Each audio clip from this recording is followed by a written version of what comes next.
পরিশ্রমের ফলে আমার আল্লাহ তাআলা এই মঞ্চে আসার তৌফিক দান করেছেন। আলহামদুলিল্লাহ, আমি অনেক খুশি হয়েছি।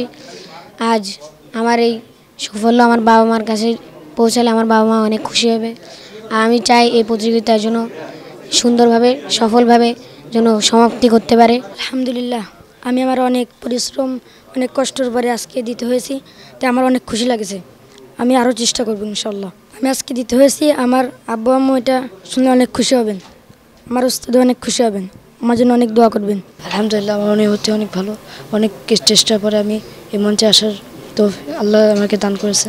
আর আমি সবার কাছে দোয়া চাই, সবাই আমার কাছে জন্য দোয়া করবেন। আর আম্মু জানতে পারলে আমার আম্মু আব্বু অনেক খুশি হবে, উস্তাদ অনেক খুশি হবে। আমাদের খুলনায় এই ধরনের প্রোগ্রাম খুব সুন্দরভাবে আয়োজন হচ্ছে। আমরা প্রথমেই এর পিছনে যারা সহযোগিতা করতেছেন সবাইকে আন্তরিক মোবারকবাদ জানাই এবং আশা রাখবো যে আমাদের এই ধরনের প্রতিযোগিতা এরকম বিভিন্ন চ্যানেল থেকে বারবার হলে আমাদের এই অঞ্চলের ছাত্ররা বা প্রতিযোগী যে বন্ধুরা আছে তারা বাংলাদেশের সামনে উজ্জ্বল ভবিষ্যৎ নিয়ে তারা চিন্তা ভাবনা করবে এবং কোরআনের খেদমত সারা বিশ্বে তারা ছড়িয়ে পড়বে।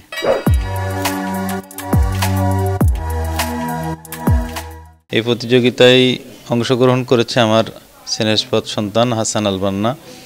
তো আসলে অনুভূতিটা ব্যক্ত করতে গেলে যেটা বলা প্রয়োজন সেটা হলো আজকের আয়োজনটা বড় চমৎকার এবং বাচ্চাদের মেধা বিকশিত করার জন্য আজকের এই প্রতিযোগিতা মূলত তাদেরকে প্রাণবন্ত করে তুলবে, তাদেরকে প্রেরণা যোগাবে।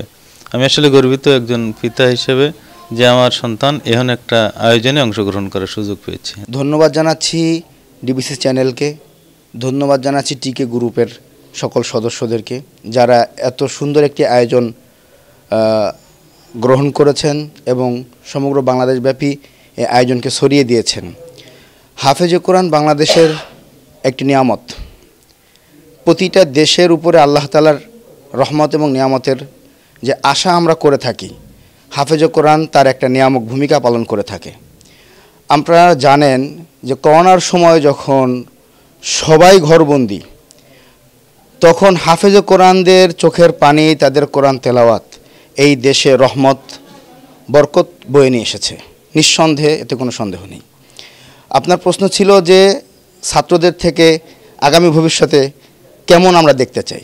ইতিমধ্যেই হাফেজে কোরআন বাংলাদেশের বিশ্ব মঞ্চে হাফেজে কোরআনরাই বাংলাদেশকে পরিচিত করেছে, আলহামদুলিল্লাহ। রমজান মাসে যে টিভিতে যে প্রতিযোগিতাটা হবে এবং প্রত্যেক দিন যেটা দেখানো হবে, ওই সারা বাংলাদেশ থেকে আগত 2 জন করে তাদেরকে ওইখানে ফাইনাল প্রতিযোগিতা হবে এবং টপ 3 যারা হবে তাদেরকে প্রথম যে হবে তাকে 5 লক্ষ টাকা পুরস্কার দেওয়া হবে, আর যে দ্বিতীয় হবে তাকে 3 লক্ষ টাকা এবং তৃতীয় হলে 2 লক্ষ টাকা এবং প্রত্যেকের জন্য থাকছে আন্তর্জাতিক বিশ্ববিদ্যালয়ে স্কলারশিপ সহ পড়াশোনার সুযোগ এবং ওমরা বা হজ করার সুযোগ। বিভিন্ন জেলা থেকে যেখান থেকে আসুক, আমাদের যে টার্গেট 20 জনকে, আমরা ওই 20 জনকে আমরা সিলেক্ট করব ওখান থেকে টপ 10 নিয়ে যাব 10 জনকে। 10 জনের মধ্যে থেকে আবার 2 জনকে আমরা চূড়ান্ত পর্যায়ে নিয়ে যাব, ওই 2 জনকে আমরা ঢাকা পাঠিয়ে দেব।